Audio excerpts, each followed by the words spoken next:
Hi friends, welcome back to our channel. Airtel payments యాప్లో fixed deposit ఎలా చేయాలో చెప్తా ఫ్రెండ్స్. మీరు థంబ్నెయిల్ చూసే వచ్చారు, నాకు తెలుసు అది. అలాగే దానివల్ల మనకి లాభమా నష్టమా అనేది చెప్తా ఈ వీడియోలోకి వెళ్ళే ముందు మన ఛానల్ లైక్ చేసి సబ్స్క్రైబ్ చేయండి. ముందుగా ఫిక్స్డ్ డిపాజిట్ ఎలా చేయాలో చెప్తా ఫ్రెండ్స్. ముందుగా మీరు ఎయిర్టెల్ థ్యాంక్స్ యాప్ డౌన్లోడ్ చేయగానే ఈ విధంగా వస్తుంది ఫ్రెండ్స్. పైన బ్యాంక్ అకౌంట్ ఉంది కదా, దాన్ని క్లిక్ చేయండి. ఈ విధంగా వస్తుంది friends. Right side earn interest up to 7.75 ఉంది కదా ఫ్రెండ్స్, దాని మీద క్లిక్ చేయండి. ఫిక్స్డ్ డిపాజిట్ చేయడం వల్ల మీకు 7.75 ఇంట్రెస్ట్ వస్తుంది ఫ్రెండ్స్. మీకు ఇంటర్ఫేస్ ఈ విధంగా ఉంటుంది ఫ్రెండ్స్. మీరు మినిమం 500 నుంచి 1.90 lakhs దాకా పెట్టుకోవచ్చు, ఎంతైనా పెట్టుకోవచ్చు. మీరు 500 పెడితే 54 రూపీస్ అయితే వస్తాయి ఫ్రెండ్స్ మీకు ఇంట్రెస్ట్. అది 1 year 6 months దాకా ఉంటుంది. అదే 6.75 అయితే 43 రూపీస్ అయితే వస్తుంది ఫ్రెండ్స్ మీకు ఇంట్రెస్ట్. ఈ విధంగా అయితే పెట్టుకోవచ్చు.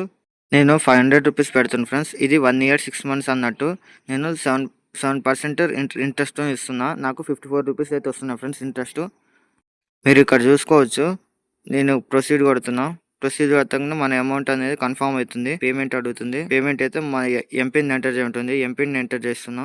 పేమెంట్ అనేది కన్ఫర్మ్ అయింది ఫ్రెండ్స్. మీరు ఇక్కడ చూసుకోవచ్చు.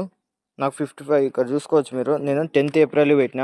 నాది October 10కి 2027లో ఇది అనేది కంప్లీట్ అవుతుంది. దీనివల్ల మనకు లాభమా నష్టమా అంటే లాభమా అని చెప్పుకోవచ్చు. ఎందుకంటే అకౌంట్లో ఖాళీగా ఉండే బదులు దీంట్లో ఫిక్స్డ్ డిపాజిట్ చేయడం వల్ల మనకి ఇంట్రెస్ట్ అనేది వస్తుంది ఫ్రెండ్స్. ఇది స్టూడెంట్స్కి చాలా యూజ్ అవుతుంది అనుకుంటున్నాను నేనైతే. నేను మీ ముందే ఫిక్స్డ్ డిపాజిట్ 500 రూపీస్ చేసా ఫ్రెండ్స్. ఇలాంటి మరిన్ని వీడియోస్ కోసం మన ఛానల్ లైక్ చేసి సబ్స్క్రైబ్ చేయండి.